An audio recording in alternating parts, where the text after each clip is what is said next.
Everyone আসসালামু আলাইকুম। আমাদের জন্ম নিবন্ধন বা জন্ম সনদে অনেক সময় আমাদের নিজের নাম, পিতামাতার নাম অথবা জন্ম ঠিকানা, এমনকি অনেক সময় দেখা যায় জন্ম নিবন্ধন অনলাইন করা নাই বা ইংরেজি করা নাই। তো এমনটি যদি হয়ে থাকে তাহলে আজকের ভিডিওটি শুধুমাত্র আপনার জন্য। আজকের ভিডিওতে দেখাবো কীভাবে আপনি ঘরে বসে খুব সহজে আপনার হাতে থাকা স্মার্টফোন দিয়ে আপনি জন্ম নিবন্ধন সংশোধন করে নিতে পারেন বা ইংরেজি অনলাইন করে নিতে পারেন। তো কিভাবে করবেন চলুন আপনাদেরকে দেখাই। তার আগে বলে রাখি, যারা আমার ইউটিউব চ্যানেলটি এখনও সাবস্ক্রাইব করেননি তাদের কাছে অনুরোধ থাকবে অবশ্যই আমাদের ইউটিউব চ্যানেলটিকে সাবস্ক্রাইব করে দিবেন। তো আপনারা তার জন্য চলে যাবেন ক্রোম ব্রাউজারে যাওয়ার পরে আপনারা সার্চ বারে লিখবেন births.gov.bd। লিখে সার্চ করার পরে আপনার সামনে এরকম একটা সাইট চলে আসবে, আপনি এখানে ক্লিক করে দিবেন। তো আপনাদের সুবিধার জন্য আমি কিন্তু লিঙ্কটুকু ডিসক্রিপশনে দিয়ে রাখবো। তো আসার পরে উপরে দেখতে পাচ্ছেন একটা 3 ডট মেনু রয়েছে, আপনারা এখানে ক্লিক করে দিবেন। করার পরে জন্ম নিবন্ধন আপনারা একটু ট্যাপ করে ধরে রাখবেন। করার পরে আপনার সামনে কতগুলো অপশন চলে আসবে, জন্ম নিবন্ধনের বর্তমান অবস্থা, জন্ম নিবন্ধন সনদ, পুনর্মুদ্রণ, সার্টিফিকেট বাতিলের আবেদন। তো আপনারা নিচে দেখতে পাচ্ছেন জন্ম নিবন্ধন তথ্য সংশোধনের জন্য আবেদন। তো আপনারা এখানে ক্লিক করে দেবেন। করার পরে আপনার সামনে এখানে কতগুলো লেখা আসবে, আপনারা চাইলে কিন্তু পড়ে নিতে পারেন। তো আপনারা যদি নিচে স্ক্রল করার পরে দেখতে পাচ্ছেন জন্ম নিবন্ধন নম্বর। তো এই জায়গায় আপনার জন্ম নিবন্ধন নাম্বারটা দিবেন। তারপর নিচে দেখতে পাচ্ছেন জন্ম তারিখ, এই জায়গায় আপনার জন্ম তারিখটা দিবেন। দেওয়ার পরে এখানে দেখতে পাচ্ছেন একটা ক্যাপচা রয়েছে। তো আপনারা ক্যাপচাটা দেখে দেখে নিচের এই খালি করে লিখে দিবেন। দেওয়ার পর অনুসন্ধান নামে একটা বাটন রয়েছে, আপনারা এই অনুসন্ধান বাটনে ক্লিক করে দেবেন। করার পরে কিন্তু আপনার সামনে আপনার নামটা শো করবে। তো শো করার পরে এখন আপনি যদি সংশোধন করতে চান তারপরে নির্বাচন করুন, এখানে ক্লিক করে দেবেন। করার পরে আপনি কনফার্মে ক্লিক করে দেবেন। করার পরে কিন্তু আপনার সামনে এই পেজটুকু চলে আসবে। উপরে দেখতে পাচ্ছেন আপনার কিন্তু ইউনিয়ন পরিষদের নাম ঠিকানা চলে এসেছে এবং কি নিচে লেখা আছে সর্বোচ্চ 3বার জন্ম নিবন্ধন সংশোধন আবেদন করতে পারবেন। তো তার নিচে লেখা আছে সংশোধিত তথ্য নির্বাচন। তো বিষয় তো আপনি যেই তথ্য সংশোধন করতে চাচ্ছেন সেই বিষয়টা এখান থেকে আপনারা সিলেক্ট করে দিবেন। আপনারা যদি বয়স সংশোধন করতে চান তাহলে জন্ম তারিখ এখানে দিয়ে দিবেন। পিতামাতার কততম সন্তান সেটা যদি সংশোধন করতে চান সেটা দিবেন। পিতার নাম সংশোধন করতে চাইলে সেটা দিয়ে দিবেন। তো আমি এই জায়গায় পিতার নাম সংশোধন করব, তো পিতার নাম বাংলা সংশোধন এখানে ক্লিক করে দিচ্ছি। করার পরে নিচের ঘর চলে আসবে, এখানে আপনার চাহিদা সংশোধিত তথ্য অর্থাৎ আপনার পিতার নাম সঠিক নামটা এখানে দিয়ে দিবেন। দিয়ে দেওয়ার পর সংশোধনের কারণ এই জায়গায় একটা অপশন রয়েছে ভুল লিপিবদ্ধ করা হয়েছিল, এটা দিয়ে দিবেন।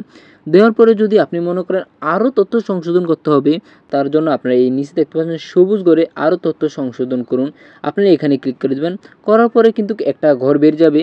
তো আপনারা এই জায়গায় তথ্য সংশোধনের বিষয়টা সিলেক্ট করে দিবেন। তো আমি এই জায়গায় পিতার নাম ইংরেজি তথ্য বিষয় সংশোধন এটা দিয়ে দিছি। দেওয়ার পরে আমি পিতার সঠিক ইংরেজি নামটা লিখে দিছি এবং কি সংশোধনের কারণ হিসাবে ভুল লিপিবদ্ধ করা হয়েছিল। তো এইভাবে আপনার যতগুলো তথ্য সংশোধন করা লাগে আপনার আরও সংশোধনে ক্লিক করে কি তথ্য সংশোধন করতে চাচ্ছেন সেটা দিয়ে কিন্তু আপনার তথ্যগুলো সংযোজন করে নেবেন। তো আমার তথ্য সংযোজন করা শেষ। তো আপনারা এইভাবে তথ্য সংযোজন করে নেবেন। তো আপনারা নিচে দেখতে পাচ্ছেন জন্মস্থান সংশোধন, স্থায়ী ঠিকানা সংশোধন, বর্তমান ঠিকানা সংশোধন। তো আপনার যদি এই তথ্যগুলো সংশোধন করার প্রয়োজন মনে হয় তারপরে আপনারা কী করবেন, বক্সে ক্লিক করে আপনারা ওই ঠিকানাগুলো সংশোধন করে নেবেন। আর যদি সংশোধন করা না প্রয়োজন হয় তাহলে কিছুই করার দরকার নেই।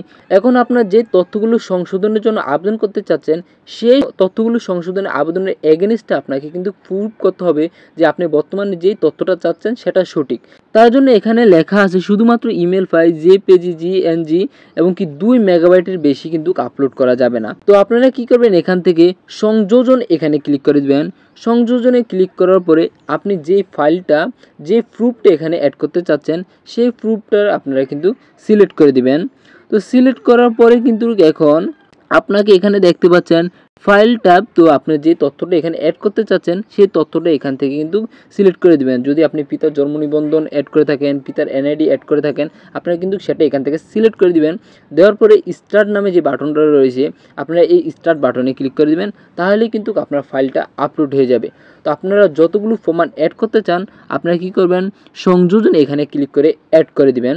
তো অ্যাড করা হয়ে গেলে নিচে দেখতে পাচ্ছেন আবেদনকারীর নাম, আবেদনকারী ব্যক্তি সহিত সম্পর্ক কী। তো আপনি যদি আপনার পিতারটা আপনি যদি পিতা হয়ে থাকেন তাহলে পিতা দিবেন, বা আপনি যদি নিজেরটা নিজে আবেদন করেন তাহলে নিজ দিবেন।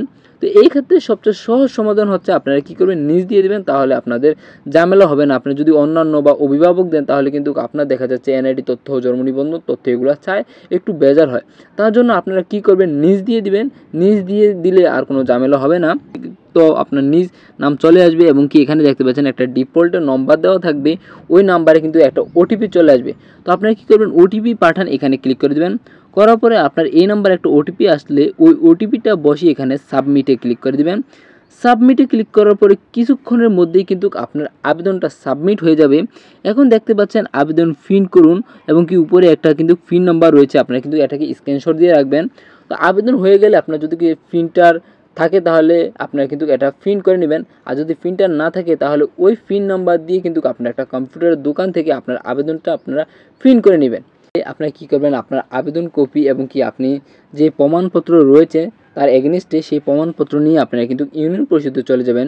ইউনিয়ন পরিষদে যাওয়ার পরে কিন্তু তারা এই তথ্যগুলো যাচাই বাছাই করার পরে যদি সঠিক থাকে তাহলে কিন্তু তারা এটাকে কনফার্ম করে দিবে। তাহলে কিন্তু আপনার জন্ম নিবন্ধনটা অনলাইনে চলে আসবে এবং কি আপনারা ইউনিয়ন পরিষদ যে কপিটা সেটা কিন্তু আপনারা হাতে পেয়ে যাবেন। আপনারা কিন্তু এটাকে অবশ্যই 15 দিনের মধ্যে কিন্তু ইউনিয়ন পরিষদে কার্যালয়ে দাখিল করতে হবে। তো ভিডিওটি যদি গুরুত্বপূর্ণ মনে হয়ে থাকে, আপনার উপকার এসে থাকে, তাহলে অবশ্যই ভিডিওটি আপনার নিউজফিডে শেয়ার করে দিবেন এবং কি এরকম নিত্য নতুন দরকারি ভিডিও পেতে ইউটিউব চ্যানেলটি সাবস্ক্রাইব করে রাখার অনুরোধ রইল। আমরা হাজির হব নিত্য নতুন কোনো ভিডিও নিয়ে। ওই পর্যন্ত ভালো থাকুন, সুস্থ থাকুন। আসসালামু আলাইকুম।